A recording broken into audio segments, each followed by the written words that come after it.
Bom dia, amigos. Voltamos ao nosso ler Forma Ideal de Prazer, com muita alegria, com muita disposição de continuar falando sobre nossos literatos, sobre nossos artistas, sobre nossos poetas, etc. Hoje, 23 de fevereiro de 2022, quero iniciar o meu trabalho dedicando estas palavras ou esta live ao meu saudoso e amado esposo José Severino de Paula, que faria aniversário de 85 anos nesta data. Que ele receba os nossos pensamentos de saudade e lembranças boas, maravilhosas, onde estiver. Bom, hoje destaquei para a nossa conversa espontânea, natural, maravilhosa, o grande escritor Monteiro Lobato. Mas antes ainda de falar sobre a sua grandiosa obra, eu já disse e gostaria de repetir, falando da minha felicidade de ter nascido num lar maravilhoso.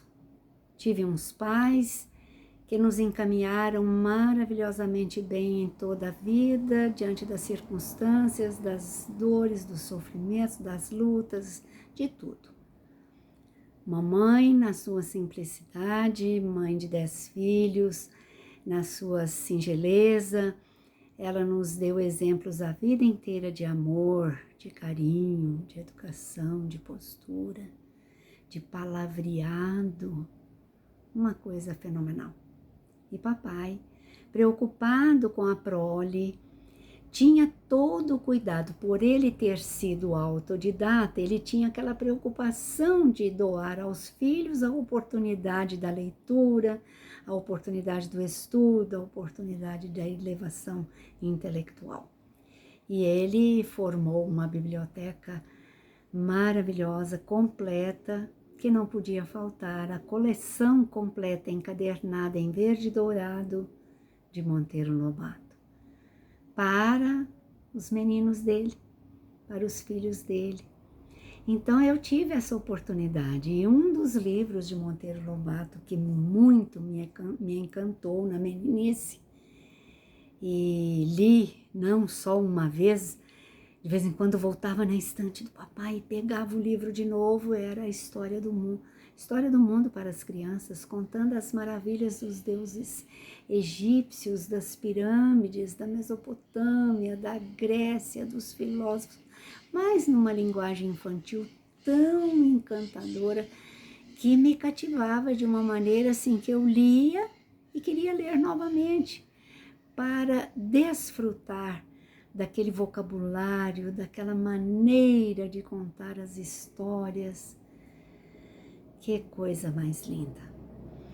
Então, na coleção, claro, as Reinações de Narizinho, a Boneca Emília, o Saci Pererê, todas aquelas obras maravilhosas que ele deixou, porque Monteiro Lobato nasceu em Taubaté, no interior de São Paulo, a 18 de abril de 1888 e faleceu em São Paulo no dia 5 de julho de 1948 também.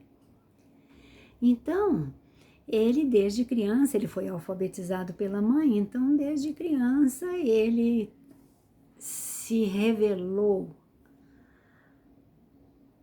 amigo das letras, apaixonado pelos livros, e foi o que foi em vida, porque Monteiro Lobato foi editor, escritor, escrevia para jornais, escrevia para a faculdade, para os jornais da faculdade onde estudou, fazendo curso de Direito, não com muito gosto, porque ele queria era fazer outro curso, mas o pai dele falou, não, vai ser advogado. E ele era neto do Visconde de Tremembé, riquíssimo, dono de fazendas ali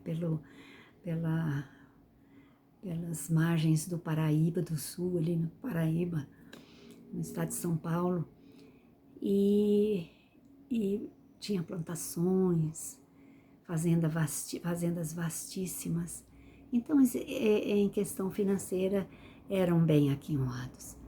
Mas ele gostava dos livros, ele gostava de escrever, ele gostava de contar histórias, era um observador nato, prestava atenção nas coisas, e era até polêmico, porque teve um certo período, já ele bem idoso, ele foi denunciado e foi preso, ficou 3 meses preso lá por causa de matérias em jornais. Ele observava muita vivência dos brasileiros. Então, quando ele criou o Jeca Tatu, todo mundo conhece a história do Jeca Tatu, porque ele escreveu simplesmente, ele criou o personagem Jeca Tatu porque ele pensava, ele observava no pessoal que trabalhava na roça, o pessoal que uns tinham mais disposição do que outros, mas aí ele criou aquele personagem desanimado, triste, abatido, magrinho. Então, aquilo chamou a atenção até dos políticos e chamou a atenção de muita gente. Depois, Jeca Tatu ficou famoso e foi publicado várias vezes a história do Jeca Tatu. Então, Monteiro Lobato teve uma vida fantástica. Criou a primeira editora do Brasil, publicação de livros, e trouxe máquinas impressoras da Europa e cresceu muito, e tinha amigos cultos, intelectuais, eram amigos dele e até colegas de faculdade, que colaboravam tanto na editora quanto na publicação e ajudavam, e eram meio que sócios na própria empresa. E ele não se cansava de externar o seu pensamento, as suas ideias, os seus livros, de expor os seus livros. E então, ele criou o Sítio do Pica-Pau Amarelo, que depois foi televisionado, e a tia Anastácia, vovó Benta, Dona Benta, né? Então, numa das versões, a Anissete Bruno fez o papel principal da avó das crianças no sítio, e tinha muitos personagens ali que faziam a alegria da meninada, da criançada. Meus filhos mesmo adoravam assistir o Sítio do Pica-Pau Amarelo. Que coisa fantástica. Então a gente fica pensando que o Brasil é celeiro de escritores, celeiro de artistas, celeiro de poetas. E ele escrevia de tudo, e foi amigo de Castro Alves, Rui Barbosa. Era aquela intimidade de mentes elevadas. Então, eu falei, eu não posso deixar de falar sobre Monteiro Lobato. Eu que amei apaixonadamente as suas obras quando criança. E quando criança também, eu já imaginava que quando eu crescesse, quando eu tivesse os meus filhos, eu passaria todas essas informações para eles. E tenho a alegria hoje, já com mais de 80 anos de idade, ver os meus filhos voltados à cultura, voltados à leitura. São professores voltados à educação formal, à educação intelectual, à intelectuação superior em faculdades. Então, isso tudo me engrandece e me deixa orgulhosa, não no sentido pejorativo da palavra, no sentido de achar que são mais do que qualquer outras pessoas. Não é nada disso. é de saber que eles têm alguma coisa, trouxeram alguma coisa assim de mim e do próprio pai deles, que também amava os livros e escrevia muito bem, diga-se de passagem. Então, isso deixa a gente, em certa parte, tranquila, no sentido de que eles terão também essa oportunidade de passar isso a seus filhos. Como eu posso dizer hoje dos meus netos, que já são, eu tenho 5 netos, todos já formados em grau superior, engenheiros, professores, biólogos e assim por diante.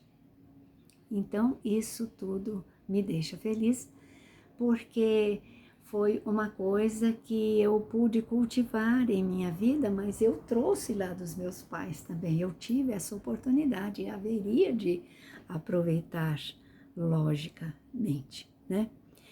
Então, a live de hoje, essa nossa conversa vai sobre Monteiro Lobato e tantas outras coisas poder-se-ia dizer sobre a vida de Monteiro Lobato.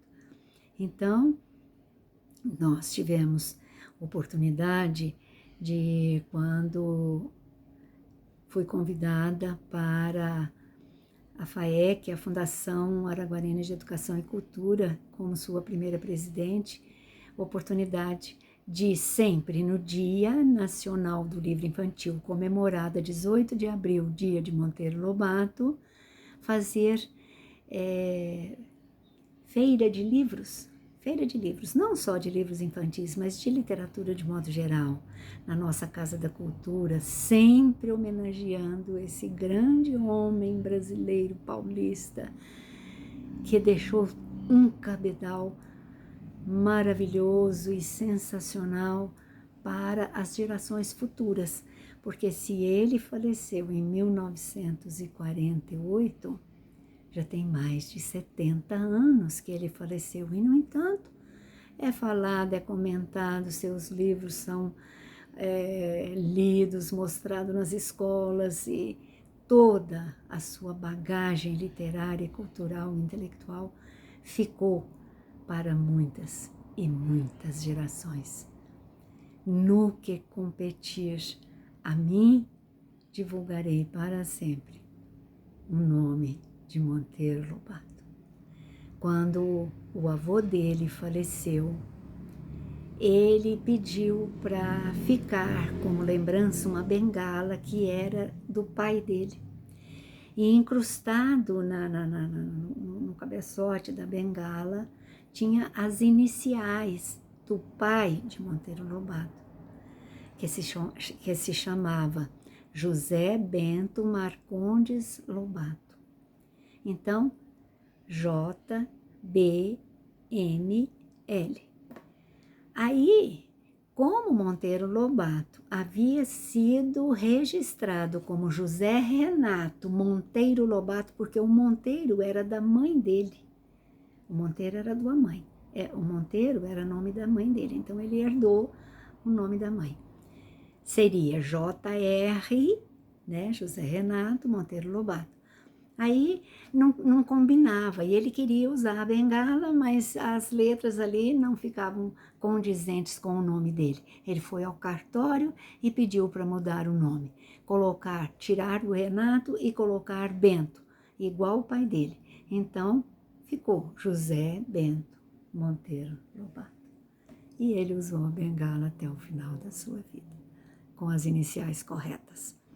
Um grande abraço, muitas alegrias, e vamos continuar divulgando todo esse pessoal maravilhoso que nós temos, não só no Brasil, porque vem aí José de Alencar e outros, Machado de Assis, né? Vamos chegar lá. Fiquem com Deus e até mais.